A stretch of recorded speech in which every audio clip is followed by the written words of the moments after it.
Hey, welcome to the morning ride, everybody. This is No Nickname Mike, and I'm joined, as always, by our host, my main shenanigator, technically Tyler. Shenanigator, I like that. Yep, that's you, buddy. That might be the new nickname. Could be. You know what a shenanigator is? What is it? It's a person that instigates shenanigans. I like it. Yep. That fits. That's you, bud. I like to start stuff. So what are we talking about today? Today we are talking about service. Right on. Hey, a very vital portion of your ownership of your vehicle is the service you keep up with. And one of the biggest things that we do here at the dealership, our service department is huge. They do a ton of work. They're always busy. Doesn't matter what time of year it is. Yeah, the really awesome thing about our dealership is we actually have 3 master technicians here, and there's not another dealership in the region that can boast that kind of experience, that kind of technical knowledge. So we definitely have the guys here that can keep your bike in tip-top running shape. The other cool thing is our guys actually do Ducati too. I think we have one or two of them. Yep. Yeah, I know a couple of them, and they had to go through extensive training in order to get that certification. Yeah, poor suckers had to go out to California for training. I feel so bad for them. Oh, poor guys. Wish they'd send me out to California for training on how to do a podcast. Yeah, or how to sell a bike. Hey, bud. Sorry I had to. That's all right. Nah, you're pretty good at what you do. Oh, I appreciate that, man. Stand around and look pretty. Exactly. Right. Exactly. That's what we do. So like we said, guys, today's episode is mainly going to be based around service. Before we go any further, if you guys are excited, make sure you hit that thumbs up button and make sure you guys are sharing the podcast. We're hitting like 2,000 plus views in the first week on every episode right now. So I think this week's goal, we want to break at least 3,000. So share it with everyone that you can. Tell a friend. Share it on Facebook. Absolutely. It's very, very easy. All right, so to go ahead and get into the first part of today's podcast, I like to start with news that's in our world. I think this is something that we should talk about to kind of keep it current and kind of get the conversation going. So I want to hit Harley and I want to hit Ducati as well. For Harley-Davidson, if you guys don't keep up with the news, Harley-Davidson's got a lot going on right now, like we've talked about in the past weeks. The production has started back up. It was actually about 2 weeks ago now. In my notes I have last week, but it was about 2 weeks ago now. However, they are only shipping about 70% less bikes to dealerships than they intended to for the rest of the year in 2020. That's crazy. Yeah, but the good news for everybody here local or anybody throughout the country who buys here, because believe it or not, we do get customers from all over the country, is that we are one of the dealerships that is primed to get a lot of assets moving forward. Yeah, we are one of the top dealerships in the country. So hopefully our link to the factory, our shipping is not going to slow down. As a matter of fact, it looks like we may even have some bikes that shipped out yesterday heading our way. So pretty excited about that. Ready to get this floor room full and get people back in the doors. Remember, we are dealing with governmental restrictions as far as people needing to wear masks when they come in. We still need to socially distance as much as possible. And just so you guys know, because I know someone's going to comment, we do wear masks during our shifts. Yes. We are here. We're the only two in the building. The rest of the building is locked. So at this time, the only reason we're not wearing ours is because we're not open, and it's just us. So. And we'd like you to be able to hear us and see our beautiful smiles. Exactly. But best believe, as soon as we break the podcast down, we're going to be following all the rules that we're supposed to. So the next thing that I wanted to mention is Jochen Zeitz, the CEO, the new CEO of Harley-Davidson, stated that he believes we need to stick to our core audience and focus more on the buyers that we already have roots with versus going the new route of bringing in new riders, which I thought was very interesting. Yeah, I think there's been a lot of complaints from the core Harley owner that maybe we're breaking away from the tradition of Harley and what Harley is. And as we talked about in a recent episode, we are paring down the model selection just a little bit, just to simplify the manufacturing process. Also make it a lot easier on you, the consumer, when you come through the door, because there are several bikes that look very similar and do very similar things. So sometimes it's good to eliminate redundancies. It's good to move forward with new ideas, but we do need to stick to what made Harley Harley and make sure that we are focusing on that core audience. And I think as he settles in and really kind of figures out the core audience, he's going to also see where the new riders are what the new riders are really gonna want. I think we're being very optimistic with the Pan America and the Bronx.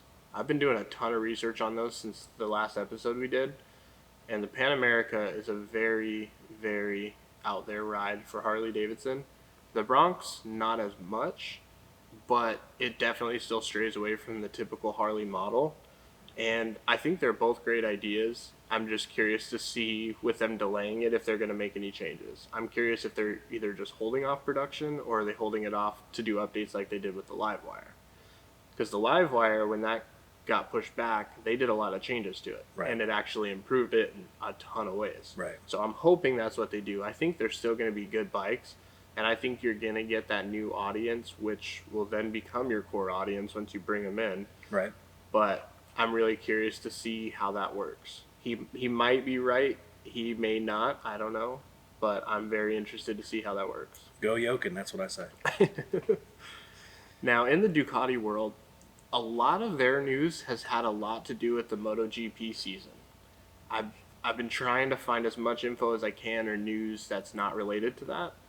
But I will say one big announcement in the MotoGP world, if you guys are into the bike racing, Jack Miller was appointed the rider of Ducati for the 2021 season. He is a very young, I believe he was 24, 25 years old when he signed with them, which is considered very young in racing in that circuit. And they've gone all in on him. So that's going to be really, really cool to see. I know they've done several interviews with him over the last couple weeks, and he's been super psyched about it. So I've been trying to brush up on my Ducati racing and MotoGP. That stuff's intense. It is. I'm not a MotoGP guy myself, but just watching the way those guys handle those bikes, those turns, it just looks... Did you know they actually have pads on their elbows and knees because they're scraping the ground when they turn? Yep. That's... Not for me. I thought I was an adrenaline junkie. Those guys are on a whole nother level. Nah, you'd see a fat boy on the ground if I was doing that. So there were two things that I was able to find for Ducati that was happening and announced this last week that I thought was pretty cool. Ducati's launching an e-bike. That's what they call it, an e-bike. It's an electric scooter. Right. I never thought I'd see that coming out of Ducati. But it's actually pretty cool looking. But did you think you'd see it from Harley? No. Okay. So this, if you've ever, especially for any of our audience that's in Virginia, if you ever go to like Virginia Beach or Richmond or DC and you see those bird scooters, or I think there's another company out there, they look like that. Yeah. They look like the ones people are renting. So it kind of surprised me for Ducati, but Hey, I'll be glad to go down to the beach and rent a Ducati. yeah, right. That's one story you could tell. Yeah, I rode a Ducati. Scooter. Scooter, yeah. dot, dot, dot. And then the last thing I have for Ducati, this I think is pretty cool. Ducati is producing a bike that's $100,000 for the base price. It's their Super Leggera V4. And What's exciting about that? You got $100,000? I don't. Okay.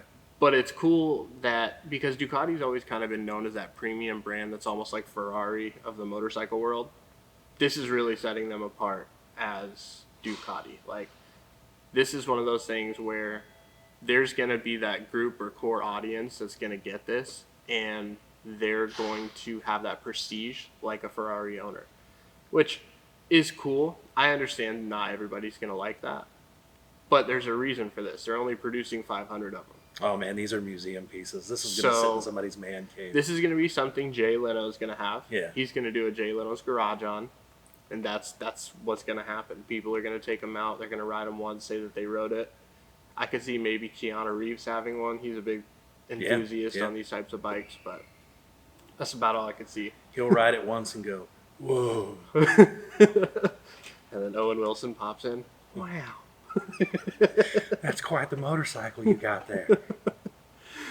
So that's pretty much it for what's going on in the last week. That was or a two. horrible Owen Wilson, by the way. Not yours, mine. Oh, I was like, what? I practiced that.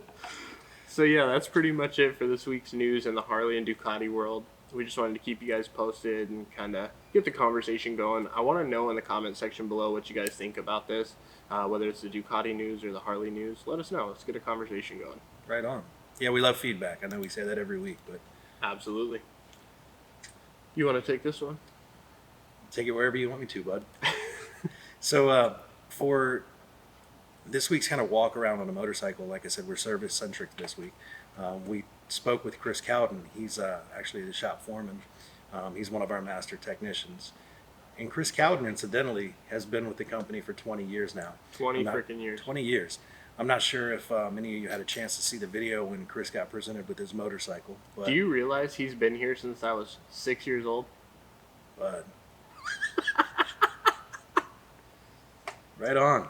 That is crazy. Probably 6-year-old Tyler was up here like, Mr. Cowden, can I watch you change the oil on that motorcycle? All right, everybody. I'm here with Chris Cowden. He's a shop foreman. He's one of the 3 master technicians we have here at Bayside Harley. Chris, you've been here, what, 20 years now, bud? 20 years. 20 years, awesome. Hey, so a lot of times people ask me, why would you bring your bike to a dealership for an oil change? Doesn't that cost a little bit more than doing it at home? Well, Chris is here to explain to you today why you should bring it to Bayside Harley to get your oil change. Yeah, this is not like a Jiffy Lube scenario with your car where you just pull up and they drop the oil and sling it out the door. We go over a lot of things, even on the small services such as just an oil change. We go over your lights, your tire pressure, your tire tread depth. Make sure there's nothing loose on the vehicle, anything that we have typically seen problems with in the past we go over. Changing your oil on these vehicles is extremely important. They're air-cooled, even for you twin-cooled owners. The main portion of the cooling is still air and oil. Using a good quality oil is very important. Like I said, I mean, because that's 90% of the protection that these engines have.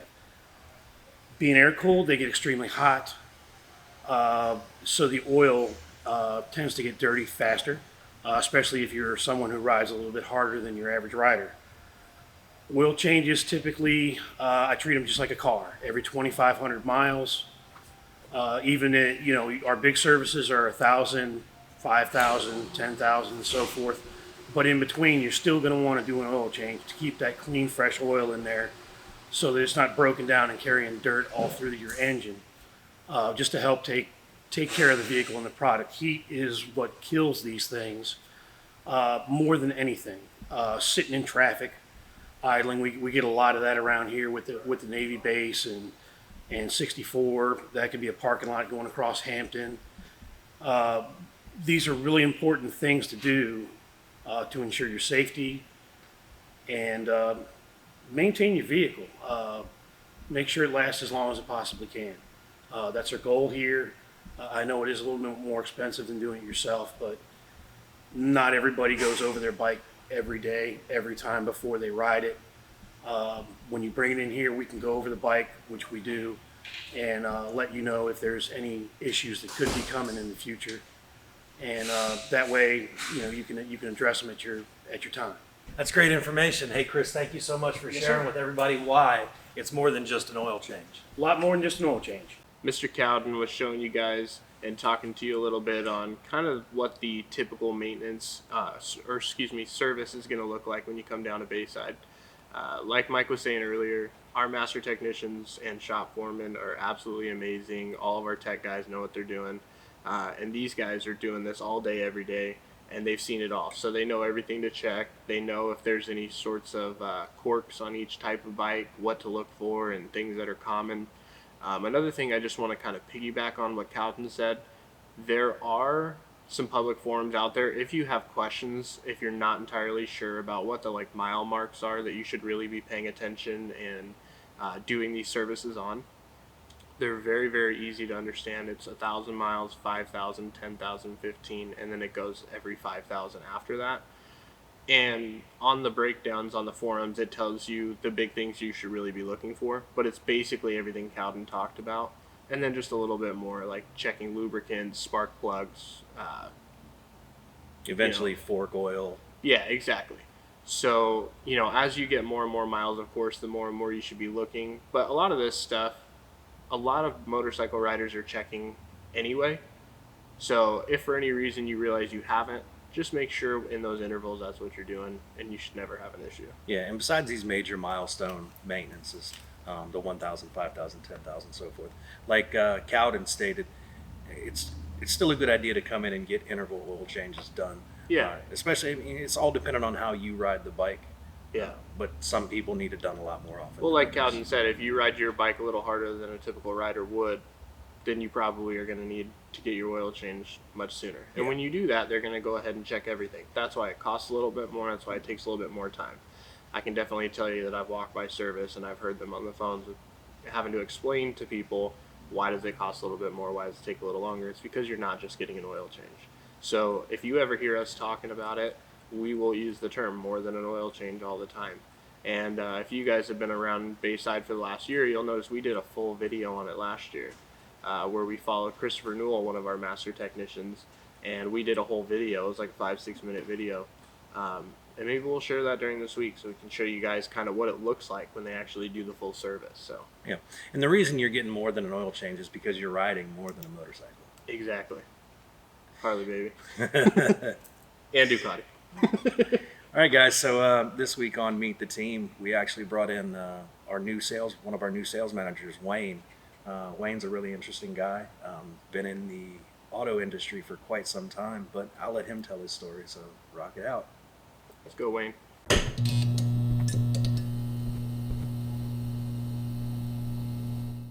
All right, guys. I'm really excited today to have one of the newest members of our team here at Bayside Harley. Why don't you introduce yourself? Yeah, how everybody doing? I'm Wayne Phillips. Been here for like 2 months now, so fresh in the motorcycle business. But I Best 2 spent- months of your life, right? Pretty much. I mean, flew by. So where do you come from? I was in the car business for 24 years before I switched over. Okay. Yep, What are you doing here at Bayside now? sales manager. Sales manager. Awesome, man. What brought you to Bayside? Just a change of pace. I knew a couple people that had worked here in the past and been riding for a while now, and the atmosphere here just felt like it was a perfect fit for what I wanted to do from now until the time that I stopped working. I hear you. So what Which got you into riding? You know, typical like a lot of people that come in here shopping, that their kids are grown and now their wives won't kill them if they get a bike. So my son actually broke the ice and bought a bike, and then I got one and we started riding together, and things progressed and we ended up on Harleys, and the rest of the story is just happiness. Right on. What are you riding? I ride a 16 Street Glide. Okay. 16 Street Glide. Nice bike. Yeah, love it. You enjoy every minute of it, don't you? Every minute of it. It's Okay. therapy. So listen, man. I heard your first month in, you won something here called Hog of the Month. Hog of the month. Right on. What's that? I didn't know when I got it what the hell it was, but this is a thing we do monthly where you pick someone that you feel has done a good job in whatever aspect they do at the dealership, and it's a little pig that we dress up and add our own flavor to, and at the end of your month you present it to someone else the following month. So yeah, that was kind of cool. Right on. Good stuff. Well, hey, come see Wayne. He's the sales manager here at Bayside Harley. Wayne, any parting shots?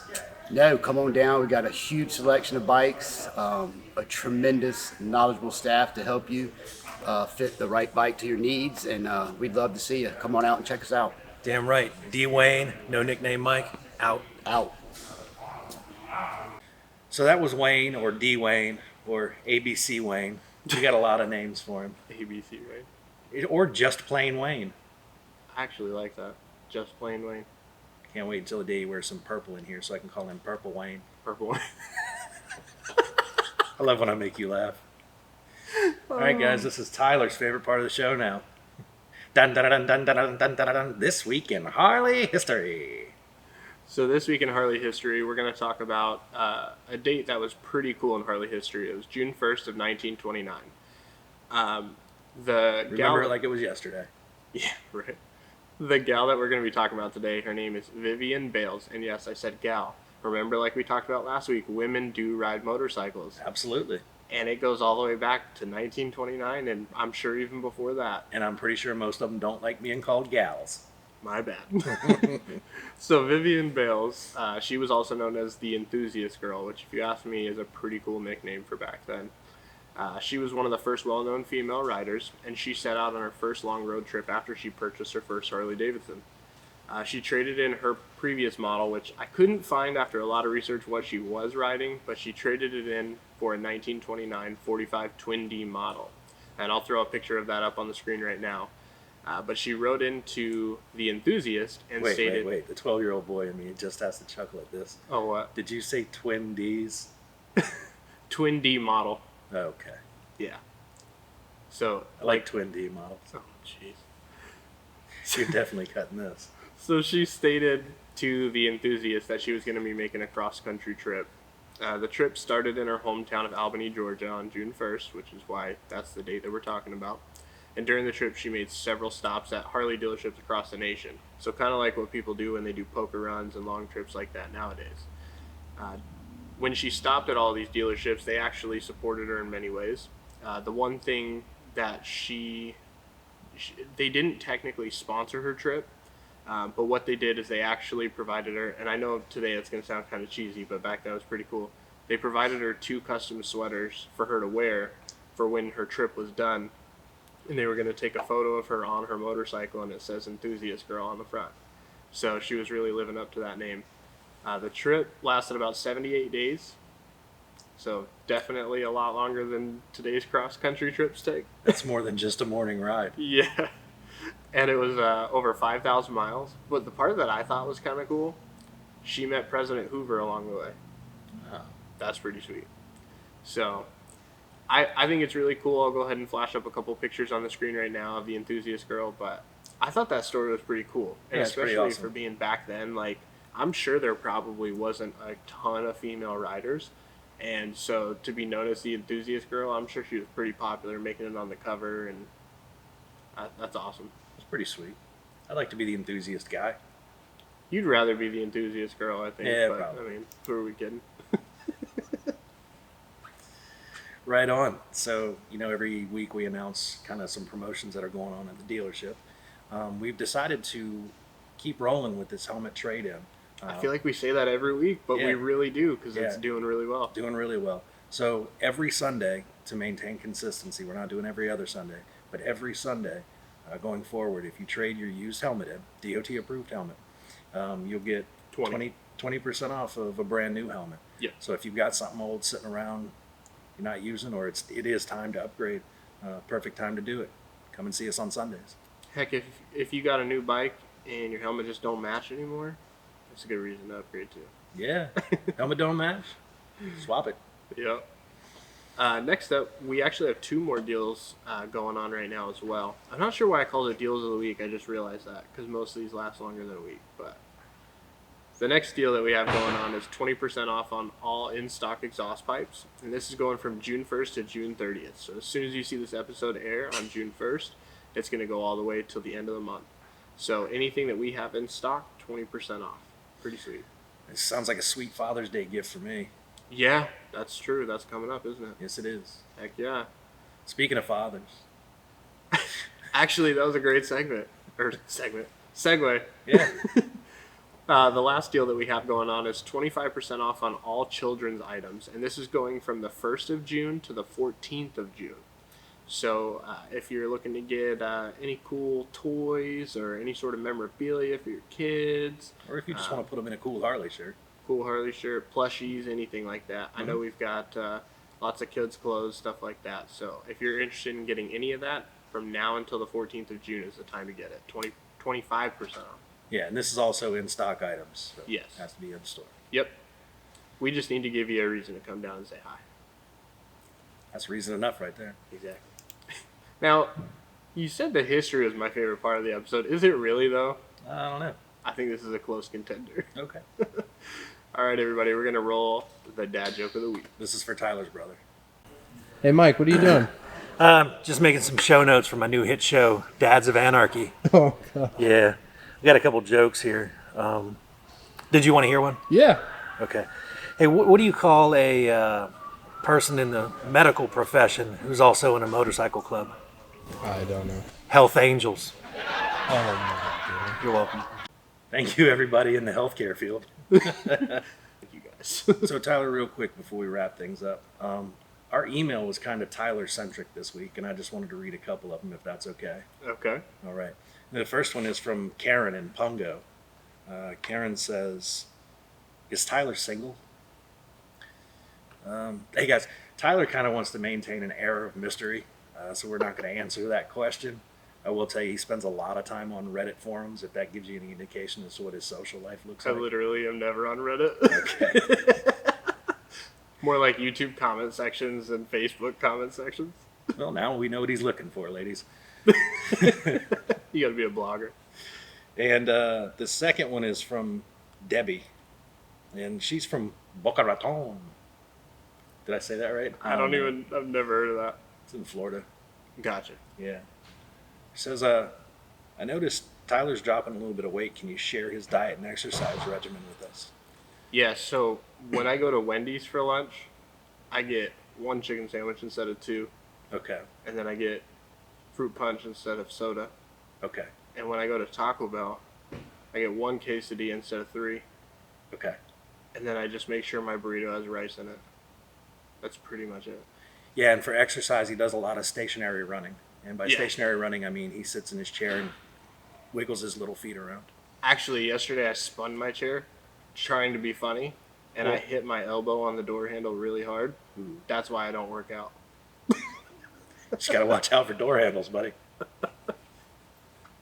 All right, man. I think that pretty much does it for the week, right? I think this was a pretty good episode. Not too bad. I think we're getting better. What do you guys think? It's at least one of the best 6 that we've done so far. Yeah, it's like top 6 easily. All right, guys. So for Technically Tyler, I'm no nickname Mike. You've been on the morning ride. Have a good one, guys.